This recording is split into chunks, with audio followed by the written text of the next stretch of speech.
I never imagined a simple violation notice would spiral into an all-out war. But when the HOA towed all my cars and slapped me with outrageous fines, they had no idea who they were dealing with. The real shock hit when they realized the towing company they hired to punish me was actually mine. The bright orange violation notice was impossible to miss, taped squarely on my front door like a warning shot from a tyrant too cowardly to deliver it face to face.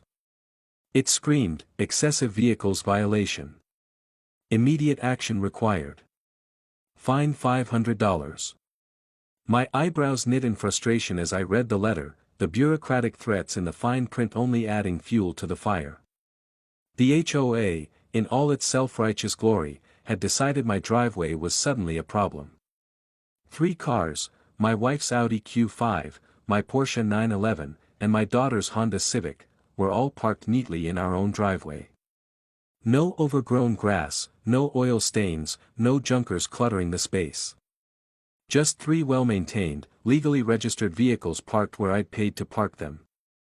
I stepped back inside, the notice still in my hand. My wife, Emily, was at the kitchen table, coffee in hand, reviewing notes for her hospital shift. She looked up, instantly catching the irritation on my face. Karen Mitchell, our insufferable HOA president, was a notorious figure around here, the power-hungry dictator of the neighborhood. She lived just 2 doors down, her surgically frozen smile masking a personality so controlling it made dictators seem reasonable. Clipboard in hand, bylaws like scripture, she thrived on petty control. According to Karen, owning 3 cars was now an offense punishable by fines and towing. The notice cited a newly added bylaw, maximum of 2 vehicles per driveway, with all others forced into the garage. Our garage was half taken up by medical supplies and storage, making that impossible. Our daughter Lily wandered in, still rubbing sleep from her eyes and stretching in her college hoodie. She read the notice and blinked in disbelief, realizing her car was suddenly a violation. Emily sighed and rubbed her temples, frustrated with the absurdity. I grabbed my keys and headed straight to the HOA office to confront Karen. The office was a shrine to bureaucracy, walls plastered with framed bylaws like twisted trophies. Karen looked up from her computer with that fake, passive-aggressive smile. She explained the stricter parking rules were about maintaining neighborhood aesthetics. I wanted to laugh. 3 cars in a driveway counted as clutter. Karen's reply was all about rules and fees. Appeals came with a non-refundable $250 processing charge. It was clear the HOA was weaponizing petty regulations against me.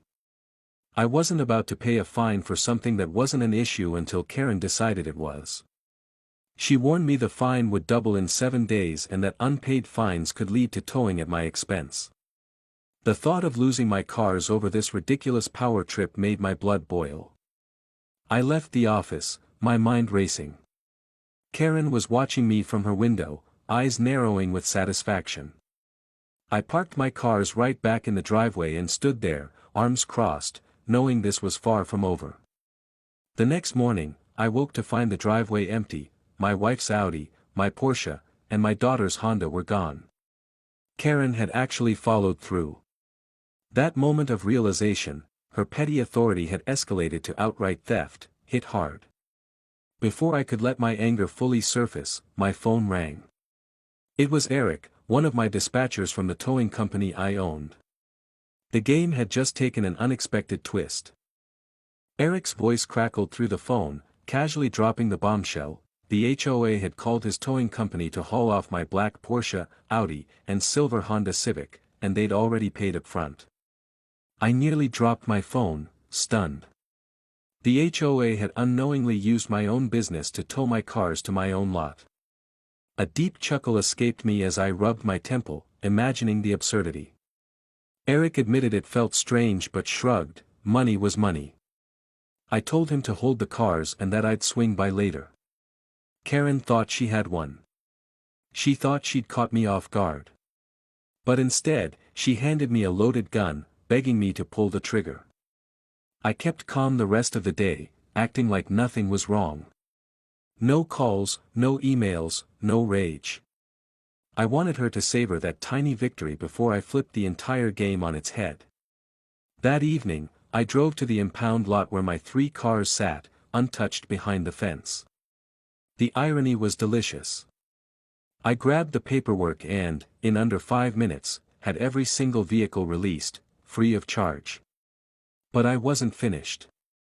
I called Eric back with a plan. Every time the HOA called for a tow, accept it, but send the cars straight to a reserved lot, no fees, no processing.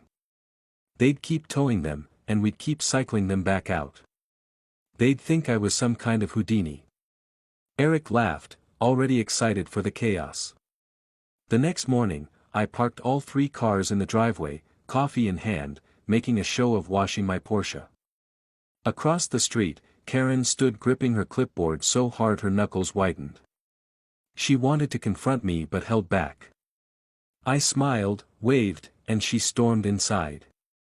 By lunchtime, the cars were gone again, another tow, another fee, another failed power play. For 3 more rounds, I let the HOA send the tow trucks. Each time, my employees took my cars only for them to magically reappear the next morning. Karen's frustration was obvious. She watched me every day, trying to unravel the mystery. On the 4th day, I cranked up the trolling. My guys towed one of the cars themselves and parked it in my lot before the HOA even had a chance. Karen showed up screaming at the driver, demanding to know where her missing car was. The driver, in on the joke, just shrugged. Karen's face turned red, pointing accusingly at my driveway as if it had betrayed her. I stepped outside, stretching casually. "Everything okay, Karen?" I asked, sipping coffee. She snapped, demanding to know where the Porsche was. I feigned innocence. "Must have gone for a drive." She hissed, storming off, furious. That was the end for her. For 5 more days, I let the cycle repeat, retrieve, park, tow, retrieve, burning through the HOA's budget and patience. Every time, I had the last laugh. The board finally called an emergency meeting. I arrived fashionably late, soaking up the tension. Karen, looking 10 years older, demanded to know how my cars kept reappearing. I shrugged and slid a paper across the table. Her face drained as she realized I owned the towing company they'd been using. The board gasped. I leaned back, savoring the moment. Every tow order meant they were paying me. Karen whispered a curse under her breath, barely able to contain her fury. I cut her off with applause, making it clear I'd made my point. Karen was unraveling. Every morning, she stormed across her lawn, glaring at my driveway, willing my cars to vanish. It must have driven her insane. The HOA's latest newsletter was a passive-aggressive masterpiece targeting repeat offenders, thinly veiling her desperation. But I knew who she was really after. I let the game continue for another week, casually strolling to my cars each morning with coffee while Karen fumed across the street. At one point, I left a note on my Porsche's windshield before it was towed, "Nice try. See you tomorrow." I had barely finished lunch when Eric texted, "Yo, they just towed your Porsche again. This is getting hilarious." I chuckled, shaking my head. The HOA was basically torching its own budget, throwing cash at my company just to annoy me. They were unknowingly funding my next vacation. But as much as I enjoyed the chaos, I knew Karen wouldn't take this lying down. She'd escalate, and I was ready. The next notice wasn't about towing, it was a $3,000 fine for repeated vehicle storage violations. I laughed out loud opening the envelope. $3,000 for parking in my own driveway? They must be insane. But then I saw the note in bold: failure to comply would lead to legal action and potential liens on my property. Karen was playing dirty now. She wasn't just trying to move my cars, she wanted to bleed me dry. Still, I didn't crack. I let the fines pile up, unopened envelopes stacked on my kitchen counter like trophies. I knew they had no legal teeth, but Karen was determined to break me. When the $3,000 fine didn't faze me, the next letter threatened mandatory garage inspections, a clear attempt to shove my cars out of sight. I almost wanted to let them in just to watch their faces when they realized the garage was full, no space for the cars. Instead, I did what any sane person would, I ignored them. Then Karen made her next move, an emergency HOA meeting. The email arrived in the middle of the night, summoning residents to discuss an urgent community issue. The wording was meant to scare, to make people think something dire was happening. Maybe it was for Karen. This wasn't about the neighborhood. This was about me. I made sure to arrive late, strolling into the packed room while Karen was mid-rant. Every chair was full, neighbors whispering, eyes flicking to me as I entered. Karen stopped mid-sentence the moment she saw me, eyes narrowing. "Ah, Mr. Thompson," she said with a tight-lipped smile. "So glad you could finally join us." I smirked. Didn't want to miss the show. A few chuckles rippled through the room. Karen's jaw tightened as she gestured to a slideshow behind her. Blown-up photos of my driveway covered the screen like a crime scene, my Porsche, my wife's Audi, my daughter's Honda, all circled in red as if I was running a black market car ring. "This," Karen announced, sweeping her hand, "is what's ruining our community." I let out a short laugh. "Parking?" Karen's head snapped to me. "Not just parking, Mr. Thompson. Blatant disregard for the rules." I folded my arms, waiting. This was going to be good. For weeks now, she continued pacing, we've made multiple attempts to enforce guidelines, only to be met with defiance. Vehicles are removed, only to mysteriously return. Fines are issued, only to be ignored. She turned to the crowd, voice rising, "How can we maintain order when some residents believe they're above the rules?"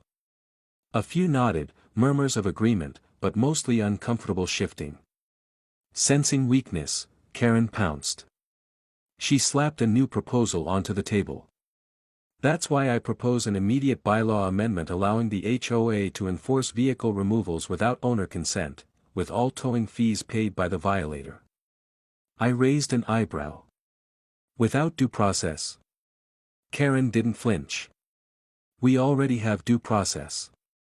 I scoffed. "Then why have you spent thousands towing my cars, only to have them keep showing up?" Her eye twitched. She knew I was baiting her but couldn't resist. "That's another issue," she said, voice sharper. "Residents deserve transparency. We all deserve to know how your cars keep returning." I smirked. Magic. A few laughs broke out. Karen looked ready to explode. "This isn't a joke," she snapped. "We take community standards seriously and won't tolerate mockery." I stepped forward, letting the tension hang, then pulled out my own paper, a copy of recent invoices from my towing company. "You know what's funny, Karen?" I said loud enough for the room. "The only one making a mockery of the HOA is you. While you've thrown thousands at towing companies to punish me, I've been making money off it." Karen's face drained. Whispers erupted. I tossed the invoices on the table. "Turns out, the towing company you hired to remove my cars. I own it." Karen froze. The board stiffened. Silence swallowed the room. I shrugged. "I was happy minding my business," I continued, "but you kept poking the bear. Every time you called for a tow, every time you fined me, you were paying me." Someone in the back burst out laughing. Karen slammed her hands on the table. "This is a scam." I tilted my head. "A scam I didn't make. You called my company, you did that." One board member, Greg, who usually sided with Karen, cleared his throat awkwardly. "Karen, is this true?" She opened her mouth, closed it, opened again. "Nothing." I leaned in, voice low so only she could hear. "Careful, Karen. Push too hard, and I might start looking into where all that HOA money's really going." She paled. She knew I wasn't bluffing. This wasn't over, not by a long shot. Karen was unraveling.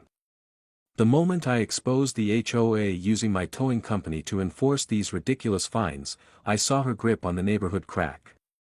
The board support wavered.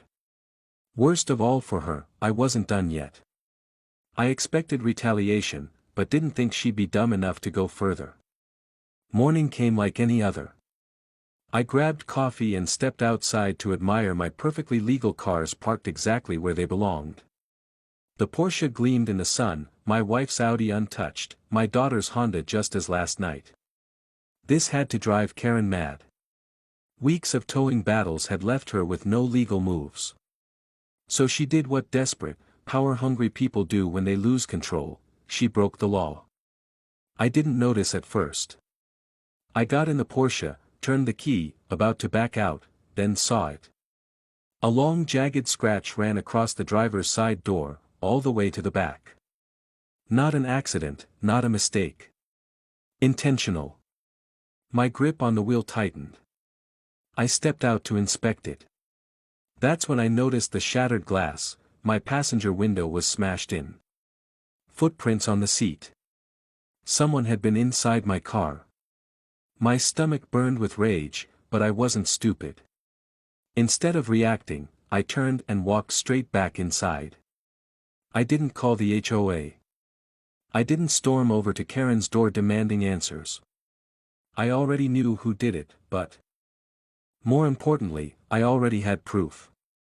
I pulled up my phone and accessed the live security feed from my driveway. 3 different cameras, all with night vision, all recording in crystal clear quality. I rewound the footage, fast-forwarding through the night until 2:37 a.m. A figure crept into my driveway. Dark clothes, hood up, moving cautiously, looking over their shoulder, but not cautious enough. I zoomed in. Karen. It was her. I actually laughed out loud. This woman had lost her mind. She must have thought that without a towing company to weaponize, her only option was to destroy my property herself. I watched, barely believing it, as she pulled out a metal key and dragged it across my car's paint. Then, as if that wasn't enough, she grabbed a brick, a damn brick, and smashed my passenger side window. The camera caught her face clear as day. The way she smirked afterward, that was when I knew she was finished. She'd crossed the line. She hadn't just vandalized my car, she committed a crime. I didn't hesitate. I saved the footage, backed it up to 3 different drives, and sent a copy to my lawyer. Then I made a few calls. First, the police. Yeah, I'd like to report criminal vandalism. I have it all on camera. Second, the insurance company. Yeah, I've got damage to my vehicle. The culprit? Don't worry, I have clear footage.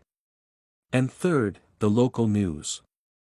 If Karen wanted to play dirty, she had no idea how filthy I could get. The cops arrived first. I stood outside, arms crossed, as 2 officers examined my Porsche. Officer Daniels was already shaking his head. This isn't random, he muttered, running his hand over the deep scratches. Deliberate. You said you have footage? I handed him my phone, and he played the video.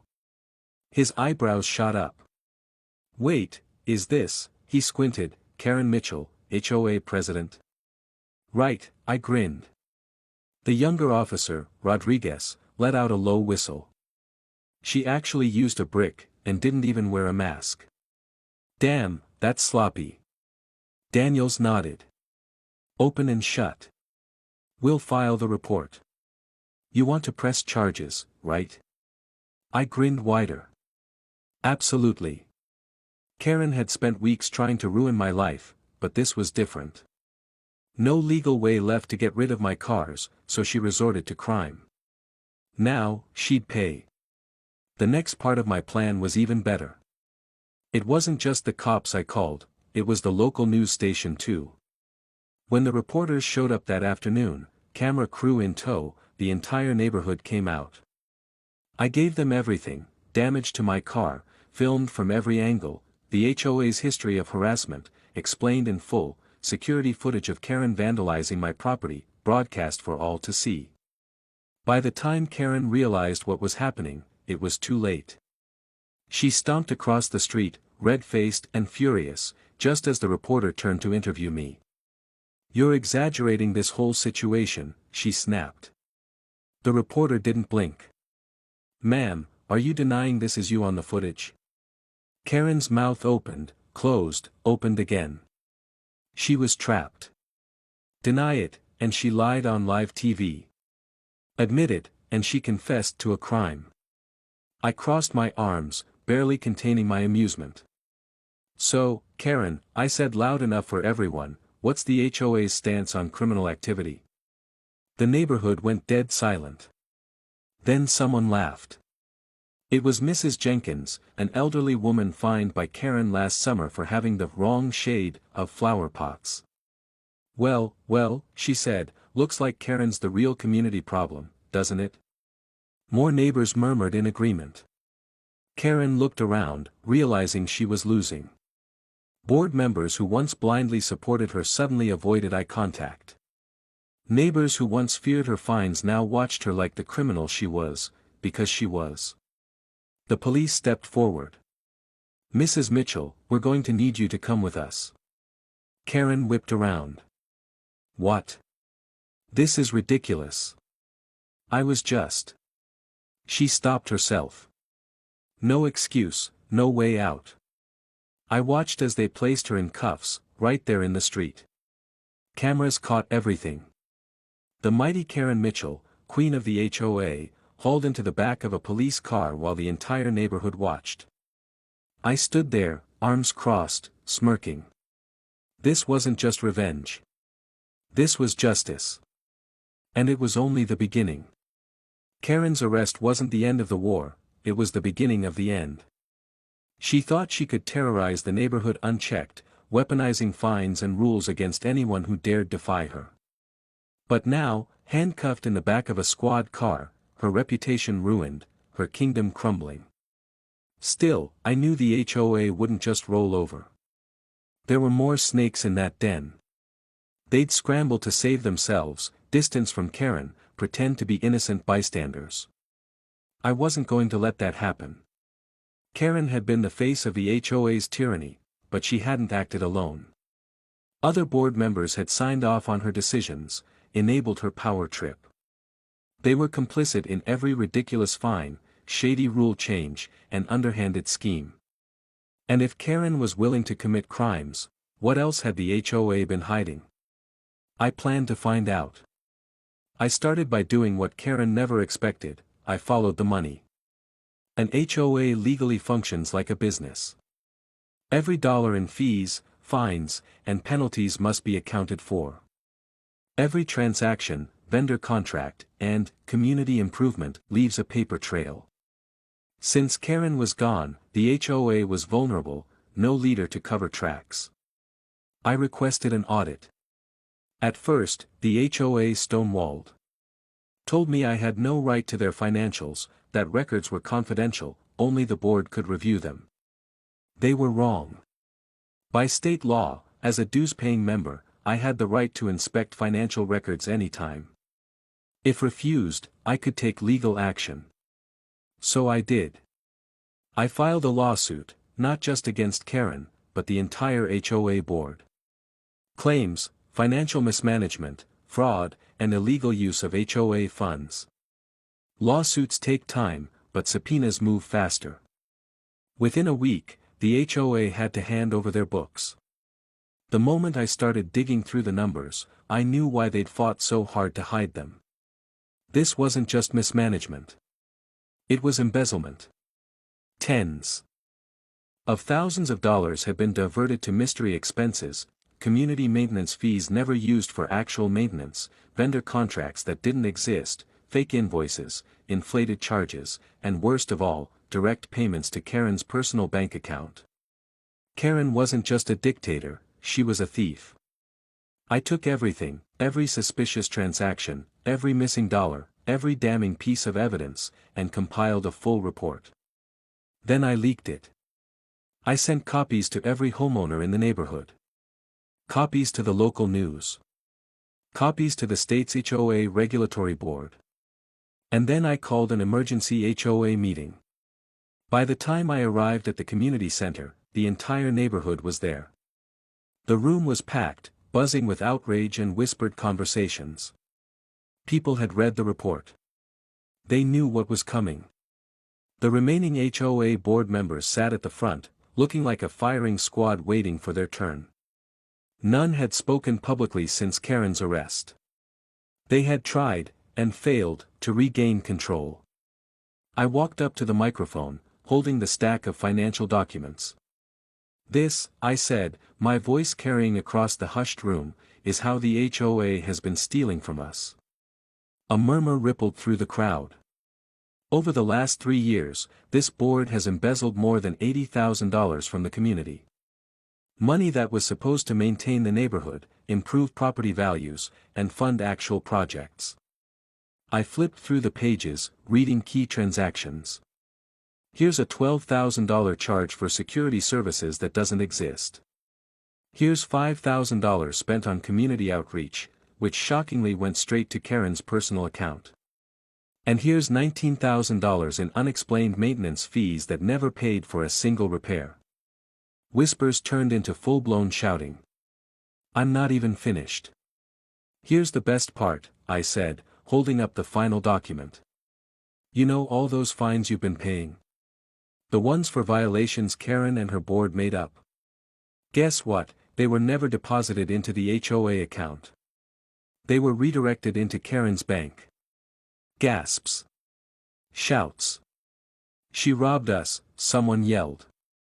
"We paid for this community," another voice shouted. A woman stood in the back, waving her report copy. "I've been fined 7 times this past year. Where the hell did my money go?" I turned to face the board members, who looked ready to puke. "Care to explain yourselves?" Greg, one of the spineless board members, adjusted his tie, voice shaking. "We had no idea Karen was." "Oh really?" I cut him off. "Because your signature is on half these transactions. You expect us to believe you blindly approved everything?" Greg shut up real fast. I turned back to the crowd. "Here's what happens next, this board. They're done." A loud cheer. "We're going to vote every single one of them out tonight." Another cheer. "And then we're going to press charges." The room erupted. One board member tried to sneak out but didn't make it. Neighbors physically blocked the exit. People were furious. Years of bullying, fining, and nickel-and-diming had led to this moment. Greg tried to speak again but it didn't matter. The vote happened on the spot, unanimous. Every board member gone. But I wasn't done yet. The next day, I met with my lawyer and officially filed charges against Karen and the entire former board: embezzlement, fraud, abuse of power, the works. Karen wasn't getting out of this one. The HOA dismantled. Fines refunded to every homeowner. And me? I parked all 3 cars in my driveway that night, Saturday, cracked open a beer on my porch, and smiled. The HOA was dead, and I had killed it. The collapse wasn't an explosion. It was a slow-motion implosion, a chain reaction of panic, resignations, and total financial destruction. Once the neighborhood voted out the board, the legal hell began. Lawsuits stacked like bricks. The state HOA regulatory board launched its own investigation into Karen and her cronies. And my expose barely scratched the surface. There were more missing funds, more expenses funneled into personal accounts, and a $25,000 landscaping charge that paid for Karen's private backyard renovation. Greg, the former treasurer, flipped immediately. When the auditor started poking around, he turned into a sniveling rat desperate to avoid jail time. He spilled everything: fake receipts, overbilling residents, Karen blackmailing homeowners into donating to special projects that were really slush funds for her spending. The court cases moved fast. The judge didn't waste time. Karen's defense was laughable. She tried playing the victim, blaming clerical errors and misunderstandings. But the prosecution pulled out the security footage of her vandalizing my car. That alone torpedoed her innocence. The best part? The lawsuits drained her dry. She fought to keep her house, but legal fees piled up. The court ruled she had to pay restitution to the homeowners she stole from. With no money left, she had one option: sell her house. And oh, how the tables had turned. She listed the house at a premium, thinking she'd still walk away with something. But this neighborhood was no longer under her rule.